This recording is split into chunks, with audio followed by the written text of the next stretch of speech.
Welcome to the Cannabis Equipment News Podcast. Hi, I'm David Manti, and welcome to a new episode of the Cannabis Equipment News Podcast. With me today is Kevin Schultz, VP of National Sales with Sun Theory. Thank you very much for joining me today, Kevin. Hey, thanks for having me, David. Before we get started, please make sure to like, share, and subscribe to the podcast. You could also help us out a lot by leaving the podcast a positive review on whatever platform you use. If you want to email the podcast, you can reach me at david@cannabisequipmentnews.com with email the podcast in the subject line. You can also subscribe to our daily newsletter. Make sure you get it delivered to your inbox first. Kevin, I always like to start the podcast with a little bit of background. So tell me a little bit about yourself. How'd you find yourself in the cannabis industry?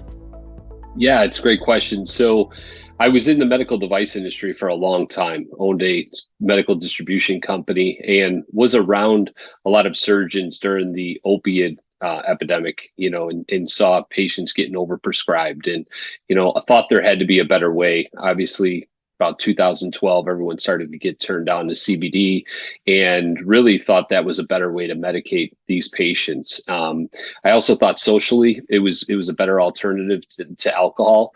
And really those were my two whys to really start to keep an eye on the industry and eventually, jump in when the opportunity presented itself. I'd say probably about 2014, I started to get in the rooms with hopefuls in Illinois that were trying to get licenses as their medical program came about. And then in 2016, I got my first shot with PharmaCann to come on in and start their wholesale division from scratch in Illinois, and expanded that a little bit out to New York when they got licensing out there, and then moved over to a company called Verano, which had more of a larger role on a national scale that was pretty much all-inclusive, going and opening new markets, managing current markets, and really being the eyes and ears of sales from the inside and making sure we were putting out quality products that met the demand that the market was asking for. What was the medical device business? So we sold implants to surgeons, whether it was back implants, spine implants, hip and knee replacement, primarily in the orthopedic and neurosurgery world. We did have some software products that went up into the C-suite too as well. So it was really all inclusive. When you have your own distributorship, you can kind of develop your own product portfolio. So we tried, with the relationships we had in hospitals, we tried to be all encompassing. So what was it like going from the very heavily relegated markets of medical devices and then moving to cannabis? Well, it was a moment when there was a need for folks to take a chance on the cannabis industry. So there was this stigma that if I go over there, I'm not going to be able to go back into the industries I came from. My passion was deep enough where I said, I'm in, whether that happens or not. So, Illinois was a very tight regulated market. So it really was craving that type of professionalism and folks that knew how to operate in those, types of parameters. So it was a pretty simple, move over for me at the time. Okay. Sorry about the mix up on regulated and relegated there. We're talking cannabis here, not soccer. Apologies. I knew what you meant. Still, the coffee, sometimes if the wrong person makes it in the morning, it's just not strong enough to get me there by noon. So you're known for pioneering supply chain innovations in cannabis and hemp. Could you tell me a little bit about those innovations, what they are, how they work?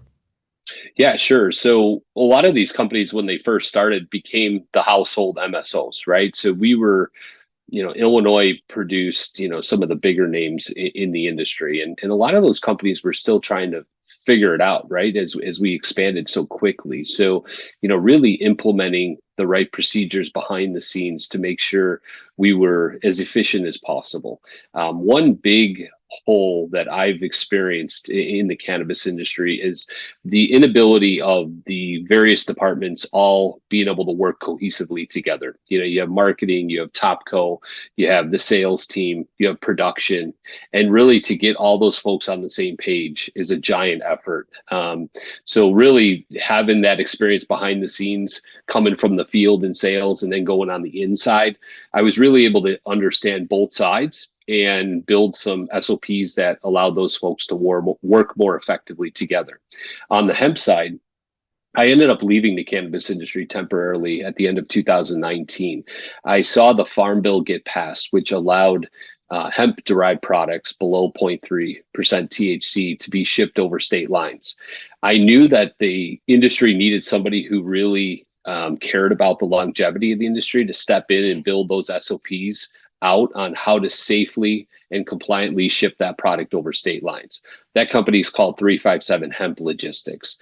We became quickly the household name. We were known as folks who operated outside of gray areas and really did a nice job making sure that those folks, their investment was protected. That company ended up expanding internationally, where we do ship high THC flower between medical countries and do quite a bit of importing into the US of tea-free product. So with that experience, I was able to touch all the different components of the supply chain on the hemp side. And now everything's come full circle, where you have these cannabis companies that I originally started with all jumping into, or mostly jumping into, the hemp side of the industry now too. So it's been really cool. When you say operating outside of that gray area, are there still quite a few companies operating in that area? Well, the Farm Bill is very vague. And, there's been some convenient loopholes that have been put in place.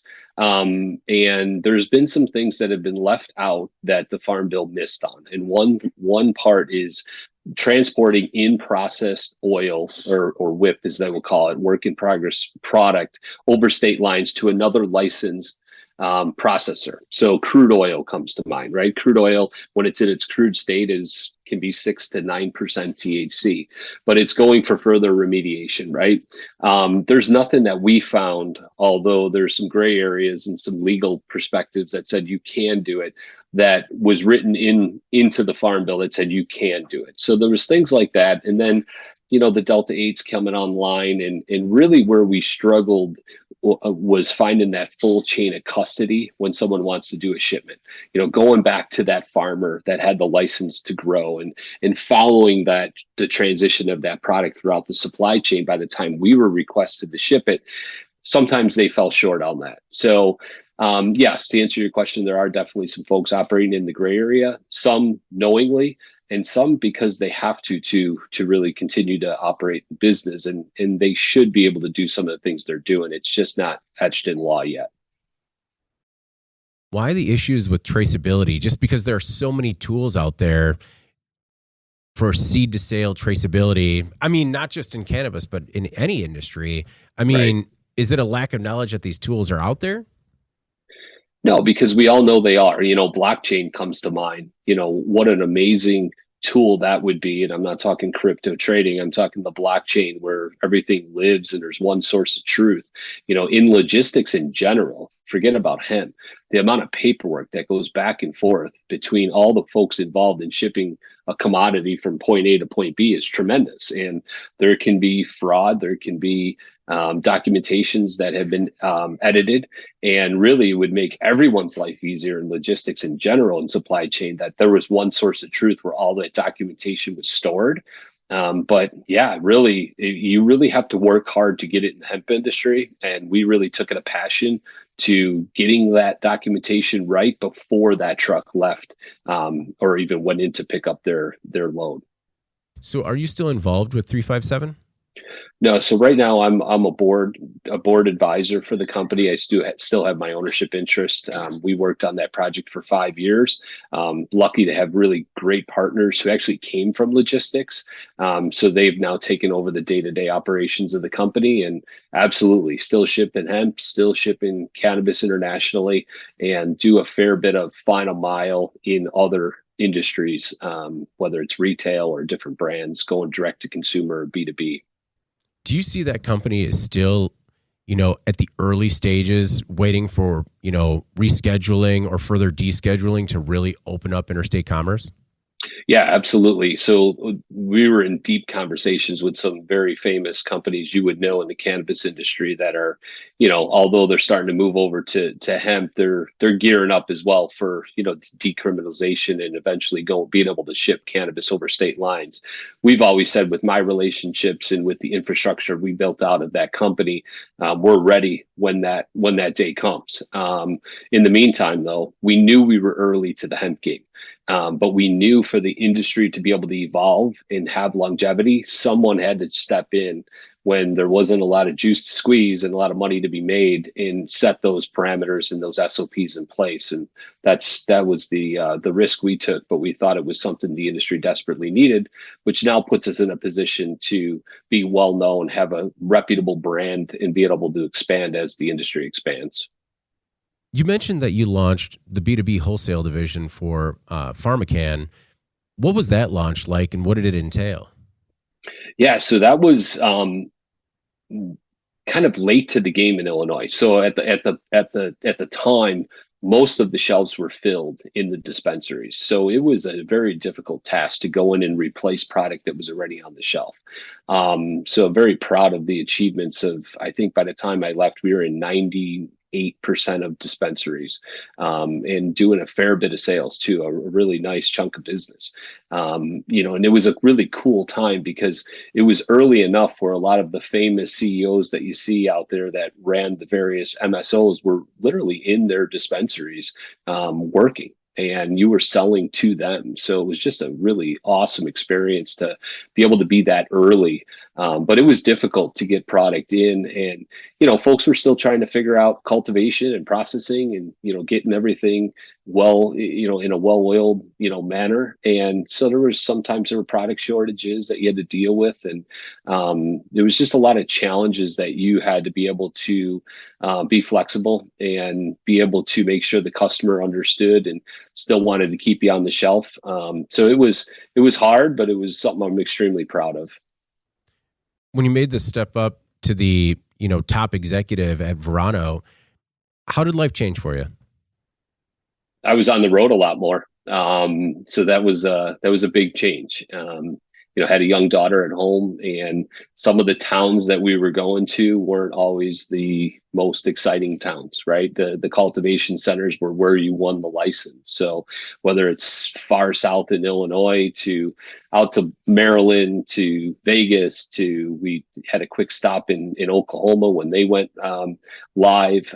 So that was probably the biggest change, was living in hotels, and then really just having a giant responsibility on a very small team that the founder there truly trusted with the business outside of Illinois, and it was extremely important to go out there and execute. Verano has amazing operations, and they have a way of doing things that's made them very successful, and you had to adapt to that very quickly.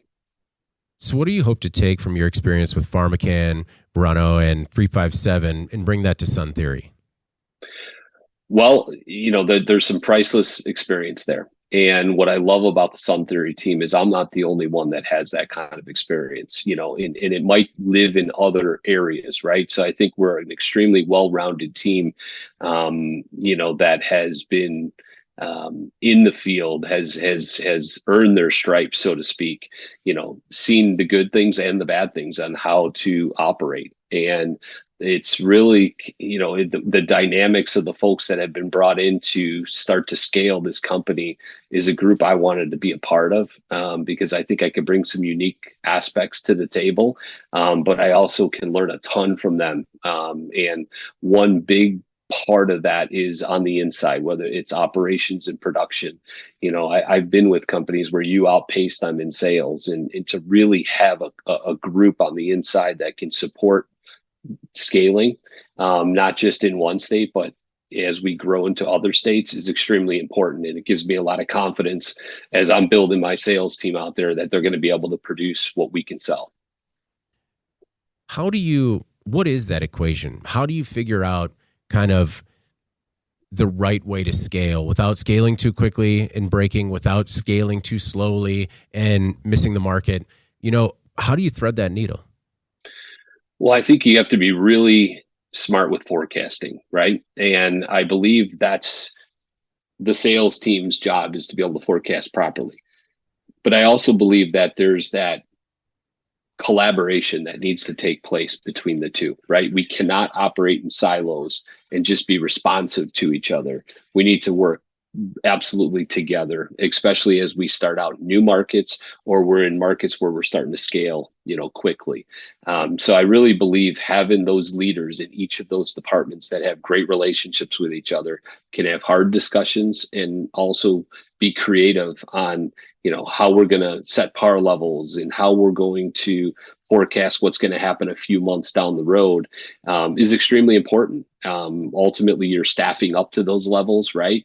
And we have to hit those numbers for those folks to be able to keep their jobs. So, when all the different divisions realize that they all play and have an impact on each other, and that we're all truly a team, things seem to move a lot more efficiently, and people work harder for each other. I think I got a little bit ahead of myself.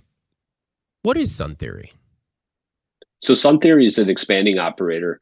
They were founded in 2017 out of Denver, Colorado. They're bringing Dialed In Gummies, which is their household product line that they acquired, really from Denver to other markets now, which is extremely exciting. We'll soon be launching in Ohio. And there's some other markets that are quickly behind.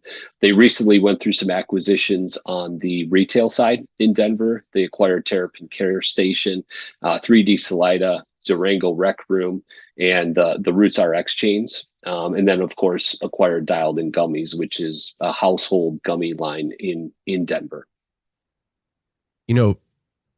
You had talked about the leadership's experience and wanting to make sure that you stay away from the bad things and really go with the good things at Sun Theory. What are some of those bad things you want to stay away from, and what are some of the good things that you want to make sure you nurture? That's a good question. And it's one of those questions where you almost have to be in it to understand it, right? I've just seen folks grow too fast, and ultimately run out of capital or end up having to sell off those assets. There was a huge land grab back from 16 to 19 that I was a part of, and it was like, we'll fix things later type mentality. And I think folks started to realize they got a little bit farther over their skis than they wanted to. So what I like about Sun Theory is they're being much more methodical when it comes to expansion. And I think that's extremely important. They want to run profitable companies. They want to be careful with the markets they're moving into. And those types of decision-making skills and kind of that mentality is what drives me to want to be a part of this, because they're going to do it the right way. In one of those previous roles, where you said you were in it, were you in that sort of green rush land grab, and did you guys get out over your skis a little bit? No, because both companies are still around, and I don't believe either has sold off any assets. If anything, Verano and PharmaCann keep growing. But it was more the companies that were around us at the time. There was just such a deep competition for licenses, right? I mean, you had companies that were hiring full teams to just apply for licenses. And, we had companies in Illinois that got the initial licenses that never grew any product. There was no requirements on those cultivation centers to produce anything. So that really hurt the growth of the Illinois market when you had 5 or 6 cultivators producing all of the product for the market, when in fact there were 20 to 25 licenses that were given out. So those folks were just, in it for the quick flip and being acquired. But it really hurt the market. Where I see a state like Florida, where you have to sell product to yourself, it's truly vertical. Although there's some challenges with that, it really holds people responsible to have to produce and contribute to the program. So I really am intrigued by that market. You had mentioned a number of the acquisitions. What is Sun Theory's strategy when it comes to growth via acquisition and making sure, it's an organic growth and not just bolt-ons? Sure. So they deeply believe that control and predictability will create positive operating cash flows. So they put a lot into the rigor of operations and growth capital into their portfolio companies, and ultimately assist in their continued development. So that's really the premise of what they're looking for when they go out there to acquire companies. You mentioned, you mentioned a couple of markets. How do you feel about the state of the Illinois market right now? I think it's an incredible market to be able to have grown to this level, being such a strict, you know, tightly controlled market from its start, right? And then later in the game coming into the rec market, and a lot of those legacy companies coming out of Illinois' market. I mean, you have Grassroots who sold to Curaleaf, you have Verano, you have Cresco, GTI, leaving a few out, I'm sure, but it was just it's a market that, with the tourism and the amount of people that live there, it's really been a testament to how a market could grow outside of the original OG THC hunters, right? So you had, when I was in dispensaries, it gives me chills thinking about it. You had everyone from grandma in there to the veterans coming out of the war that were addicted to so many different medications, to, just your average Joe walking in just to load up for the weekend. And it wasn't so much the THC crew. That market started to bring out different types of ratios of products early on, and folks really starting to see different medical benefits from those products, whether it's focus or sleep or different types of indications that they needed help with. So I really like that market for a lot of different reasons. I see a similar market starting to build in Ohio, where we're going next. I mean, you have 15 million people. Obviously they love THC there, but it's also a market that I feel is similar in the people type of another Midwest state like Illinois, where they're going to be curious about other types of products that the cannabis plant could provide them. What about Colorado, the Colorado market? Are there any particular headwinds that Sun Theory is facing there? So we're growing in Colorado. But I will say the market in Colorado has retracted a little bit. I look at 2020 and 2021 as anomalies, right? But if you look at the years prior and the years after that, I would say Colorado might be retracted anywhere between 7 and 10% as an industry. I think you were also all facing headwinds with the economy, right? Folks just don't have that extra money to spend on much, let alone cannabis. But with those headwinds, we've been able to continue to grow, which is extremely exciting. We're coming out with new products in Colorado. We just launched our sleep SKU, which is our award-winning rosin that we're known for in our Dialed In Gummies classic line. And that's mixed then with CBD and CBN isolates, which early on, the reviews are incredible. It's really helping folks go to sleep. And we see that sleep lane as being a huge opportunity. When you look at the amount of products people take to get a good night's sleep, it's a big cake, and we want a big piece of that cake. Okay.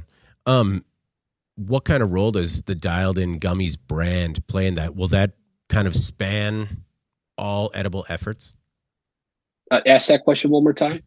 So how important is the Dialed In Gummies brand as you kind of like branch out into these new areas of the market? It's huge. I mean, Dialed In Gummies is a household name. I think there's been a lot of folks waiting for that brand to leave Colorado and go expand into other states. So the early on feedback in a market like Ohio that knows we're coming is they're extremely excited. The brand has the potential, in my opinion, to be $1 billion brand. I think as we start to expand and continue to do things the way we did it in Denver, and a high quality product that's effective, that's tastes good and has amazing branding, states are craving those types of products. Plus, with our product being rosin, there's not a lot of competition in some of these new markets we're looking at. Most folks are distillate and gummies and isolates as well. We feel that rosin is what really set us apart in Denver, and we're going to continue that methodology as we move to other states. You previously mentioned the importance of forecasting. How do you look at what has been successful in different states and know what might translate to different markets and compared to things that you might have to tweak in order for it to be a success in a new market? Well, as you go to new markets, the rules change, right? I mean, there can be different rules around labeling and advertising. And so some of the things we do in Denver may not translate or be allowed in other states just yet. So really the key to launching in other states that I've found at previous companies is just really becoming a student of the game, truly understanding what you're able to do and what you're not able to do, and then developing your plan around that so it can still be effective. So, as we go into these new markets, it still comes down to the relationships you have with the folks you're selling into, the dispensaries. It starts with, obviously the top of those organizations all the way to the bud tenders. And there's just some basic skill sets and approaches that you have to take to be impactful and to be able to grow your market share. So there's nothing like getting down into the weeds and knowing those bud tenders by name and educating them and making sure that they're able to represent your product appropriately when the consumer's coming in. So all of that combined, really goes back into, forecasting what your potential could be in that state. And then the rubber hits the road, right? You got to perform. We expect to do very well in these states for a lot of different reasons. You mentioned a relationship with bud tenders. What are other tactics that you can take to try and put your best foot forward, make sure you have a better chance at success at the dispensary level? Marketing, is a big thing. And education is huge. There is a lot of products coming at these folks, and how do they pick yours over somebody else's, right? And how do they, when they're interacting with the consumer at the register, how do they convince them that Dialed In Gummies is the one that they should put their investment in? We're not the cheapest product on the market. We have a really, well-known brand that has a very effective product that's not cutting any corners in production. So sometimes, that commands a little bit of a higher price point. So, it's easy to just go in and buy the cheapest product. But if you're looking for that true experience and a product that's truly effective, that tastes good as well, you're going to have to pay a little bit more for that type of product. So, again, I think it goes back into, educating the consumer through the bud tenders, or if a state does allow marketing inside the store, having that marketing really buttoned up and presenting properly. Consumers can be confused very easily. So just making sure we have a real clear plan of not only education, but marketing as well. And then really having the proper team on the streets. You got to be in these dispensaries. Sometimes reps can fall into order taking when you have a successful product. And, we've been able to sniff that out and make sure we don't have a team of order takers. We have folks that are out there on the streets every day and are constantly trying to add value to our accounts. No matter what industry I've been in, if you continue to add value to your customers, they're never going to get rid of you. So, that's really my MO as a sales leader. Continue to add value. No, that's it's good. It's refreshing to hear that. It's refreshing to hear that perspective when it comes to sales, and especially recognizing the detrimental effect that people like order takers can have in the long term. Yeah, for sure. It's easy to get complacent, right? Especially when you're making some good money. But, when you have the right team in place, you can usually, really do some great things together without getting complacent. When the marketing rules change state to state, city to city, sometimes village to village, is it difficult to fully invest in marketing efforts when you know they can't be universally used? Yeah, because typically in industry, you hire one marketing team, right? And they're typically at the corporate headquarters, and one size fits all, domestically, no matter where you go. It's really an art mixed with some science, right? And you got to have the right team that can adapt to the market you're going into. So it's not an easy job, whether it's the packaging needs to change and, they can't do their designs they did in Denver, in Ohio. And I'm just making scenarios up here. But, you really have to keep your eye on the ball because sometimes there's some strict penalties if you divert out of those parameters that are in place in those states. So, what a plan that works in Denver might not work in Ohio, and might not work in another state we go to next. So, you really got to stay organized. You got to stay top of mind on these rules and regulations, and still keep that creative juice flowing, so to speak. What is Sun Theory's product mix? Is it predominantly gummies? Is the best sale or is the biggest seller still flower? Could you tell me a little bit about the company's product portfolio? Yeah, so our product portfolio consists strictly right now of gummy products. So we have our classic, which is our household brand. We have the three different strains: sativa, indica, hybrid. We just came out with our sleep gummy, which I mentioned earlier. We have a product that's called liquid gummies, which is basically a product that's good for mixing into drinks or drinking straight. It's just a different way to consume, our gummy product, so to speak. And then we also have a 1-to-1 that is a mixture of CBD and THC, which is a great product. What's unique about the classics that the other SKUs don't have is the classics has a variation of flavors. There's a constant rotation of flavors that the industry really enjoys. What we found, though, is having consistency with these other types of ratio products was super important. So we've picked one flavor that's been very popular for our sleep SKU, for example. It's acai berry. And those products are going to stay the same when it comes to flavors. The other product, the classic, will always have some sort of variation of flavors as different batches come out. And one thing we've done extremely well in Denver is having a small batch type of product selection and working with a lot of collaborations with different growers or rosin producers locally that we ultimately put them on the label as well, which has been really cool and well received in the market there. So we like to really show that we're a team player in the market. We want to play ball with everybody and not alienate ourselves from the rest of the industry. And that's a real cool way of giving back and being inclusive of other folks in the industry, in the market. Any interest? I mean, I understand that you have $1 billion expectation for the gummy portfolio, but any interest in branching out beyond gummies? I think it's something that we are definitely keeping our eye on. It's got to be the right fit, as far as what our beliefs are and where we see this company going. So there's a lot of eyes on different opportunities that do come across leadership's desk. And they're carefully considering some things, I would say.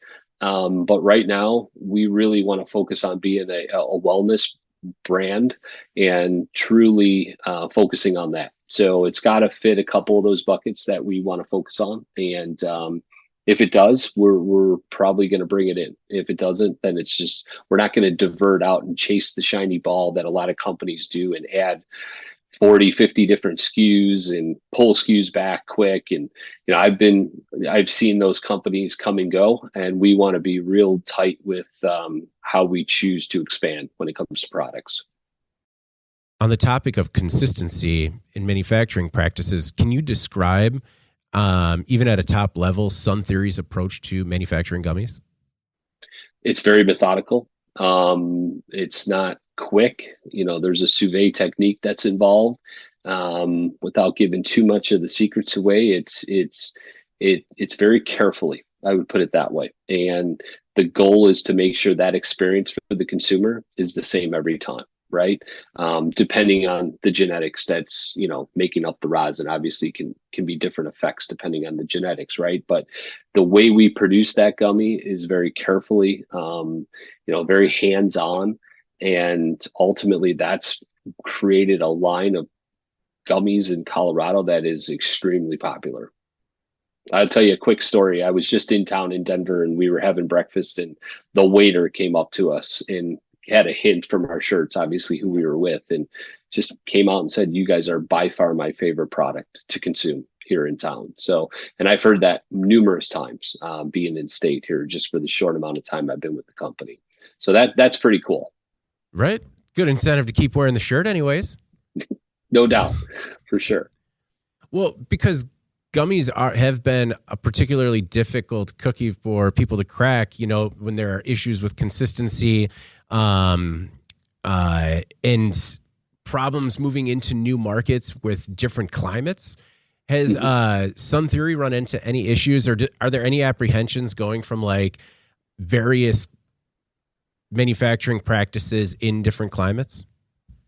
No, I think that goes back to our team. Our team has been in most of these markets. They know what to look out for, whether it's seeing the company do it the wrong way or being a part of a company that did it right. So I put our trust in our production and operations team to be able to adapt whichever markets we're going into, just because they've had that experience before. Do you foresee any additional acquisition efforts from Sun Theory? Yeah, absolutely. We're actively expanding our brands and continue to look for additive acquisitions in both this consumer products category and retail. So for sure, absolutely.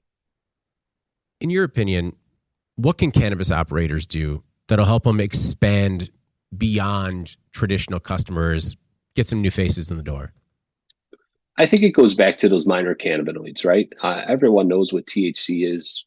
For the most part, everyone's tried CBD. It's about going into those other cannabinoids. One of my personal favorites is THCV. It allows for extreme focus without any raciness of like an ephedrine type feeling, or an Adderall. So that's a big one. I think CBN is obviously caught on here over the last couple of years. Folks are sleeping better. But I'm really excited to see things like CBC, which can be an enhancer of other cannabinoids, start to get mixed into some products. So I think that's going to be where we really see that next layer of consumer coming in the door. I do see a shift away from alcohol, which I anticipated back when we first started this conversation back in 2010. And I see a lot of folks moving to NA beers, and I see there's a need for some products that maybe you can mix with that type of a liquid and ultimately feel a little buzz, but not have that drunkenness of alcohol. So I think as people start to move away from alcohol, you're going to see them shifting more into cannabis as well. You always have the need to help people with pain, right?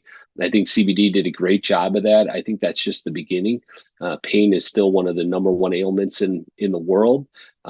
So I just think with 100 and some cannabinoids in this plant, we're just tapping the surface of where we can go with it. How do you feel about cannabis beverages as a product category? Oh, I really enjoy them. They're one of my personal favorites. Obviously, a lot of them come out of the hemp industry at the moment. For me, it's just Delta 9. I don't really move into the Delta 8 category at all. It's just my personal choice. But I really enjoy them. I think socially, they're a great drink. A lot of them taste really good. I see them in bars and restaurants here in Tennessee. And I see consumers, choosing that over alcohol, which is super cool to see. So I think they're here to stay, and it's going to be a huge market.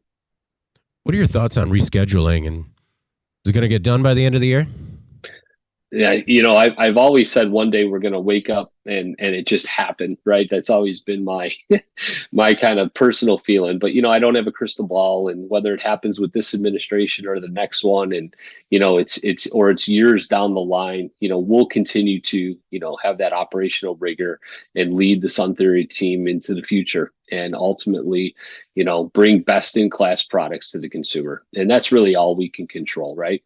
We'll be ready when that day happens. I welcome it. I think it's long overdue. But I realize it's not flicking a switch, because there's a lot of political things involved. Let's leave it at that. Speaking of things we have no control over, what are your thoughts on descheduling? Is it going to happen in our lifetime? Yeah, I believe it will. Absolutely. Again, it's long overdue. There's a lot of politics behind the scenes that are, causing different folks to make different decisions or delay that.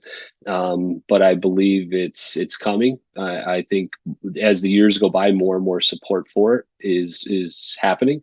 And someday maybe we'll wake up and it happens. But do I think it happens this year? Election year, who knows? Someday I think we're going to be surprised, like I said at the beginning, and it just happened. But long overdue. is what I'll say. I've worked in previous markets where when we're in an election year, it seems like there's always that lull as you lead into the election. Does the cannabis industry experience that same lull, or is it kind of just operating business as usual? I'd say for the most part, operating business as usual. Maybe if anything, people consume more cannabis during those stressful times. That's fair. But yeah, I think it's, we're so far down the line here that you just got to keep operating and really focusing on, seeing the ball, being the ball here, and not worry so much about those outside, factors, although they're extremely important. Don't get me wrong. We just got a lot of work to do to stay profitable and stay in that expansive mindset and continue to expand the right way. So if that switch flips, we'll be ready. Ohio just went legal with adult rec. Which state do you foresee turning next? I see a few states on the East Coast and in the Southeast that eventually are going to flip. If I did have a crystal ball, Ohio, we're extremely excited about. That's our next state. 12 million people, 3 metropolitan areas within the state. A lot of consumers. I think that state's going to be huge. So it's nice to see that they had a great first week of rec sales. The sales were really off the charts. We're following the data close and really trying to focus on areas of density to really penetrate that market quickly. But we're anticipating a fast start there. Okay. What state do you see going last? My state, Tennessee. Yeah. Okay. But what's interesting about that is we have cannabis everywhere. They're selling it at every store you can imagine. There's billboards up, there's consumption lounges, there's food restaurants that serve cannabis sauces. And early on I met with one of the higher ups in Congress here, and he was worried a lot about some of these gray area products making it in and not being tested properly, and all the same concerns I had when we were transporting the product. But really what I said back to him was, you did this to yourself. You don't have a cannabis program where people can follow the rules. So now you have everyone operating in gray areas. So if that doesn't tell you, you got to get moving, you really should. So we were last, I believe, or second to last to adopt the lottery. I want to say the lottery just started after 2000 turned. So my vote would be Tennessee will be last. Okay. One thing I like to ask is, especially when people have come from other industries, is it really does seem like the cannabis industry, people grow a passion for it. And, they wind up staying kind of indefinitely rather than going back to another industry or finding a new one. Are you in cannabis for the foreseeable future? Well, it's interesting because I technically left cannabis, right, to go into logistics, but I was in hemp. So I never really truly left it, but I did leave the cannabis, verticals, right? And although I did some consulting throughout and kind of always had that itch to get back in full time. And it was something I definitely missed a lot. That first run during that infancy of or birth of the multi-state operators was extremely hard. That was 3.5 years of just really intense expansion, and it was a good breath for me to take, and it was a need for the hemp industry to go start the company we started. But I always did miss it, and now that I'm back in, it's super refreshing, and I'd like to say I'm here to stay. But again, don't have that crystal ball, but I feel at home here with Sun Theory. To come back in full time, culture had to be by far the number one thing I was looking for. With a close second, being able to operate and have a great operations team to support the sales efforts, and they really checked all those boxes very apparently when I started the interviewing process. So I feel at home. I'm excited, and I think our story is just getting started. As an entrepreneur, do you prefer the startup, or, is that your favorite part of it? I like to say I like to thrive in chaos. And, it's part of that build is what really makes me excited. Now, I do love when we start to hit that moment of stability where we're able to go and scale into new markets, but new markets brings their own challenges too. So having that entrepreneurial mindset is super important when you're at the moment where Sun Theory is, because they do want to grow, and you're going to have someone that's able to handle some of that adversity we may find in other states. So it's something that comes naturally to me, and I like to say I'm an entrepreneur right now, operating within someone else's company, and bringing that skill set to the table. So I think it's priceless that I have it. It's going to be tapped into quite a bit, and I'm looking forward to contributing big time to the team. What should we be on the lookout for next from Sun Theory? Well, Ohio, obviously. We'll have some new products coming out in Colorado as well. There's new markets right around the corner that I obviously can't mention at this point, but we're on the move, but we're doing it the right way. We want to make sure we're either acquiring profitable businesses and making sure we're all ultimately always operating a profitable business, and stay away from chasing those shiny balls and that move to always want to innovate new products when it might not make sense, downstream and upstream within the company. So stay tuned. I think our expansion into some new states is coming soon. Kevin, I really appreciate you taking the time today. But before we get out of here, is there anything else that you want to make sure the Cannabis Equipment News audience either knows about yourself or Sun Theory? Yeah, I would just, thank you again for having me on. Looking forward to doing more of these and getting the Sun Theory story out there.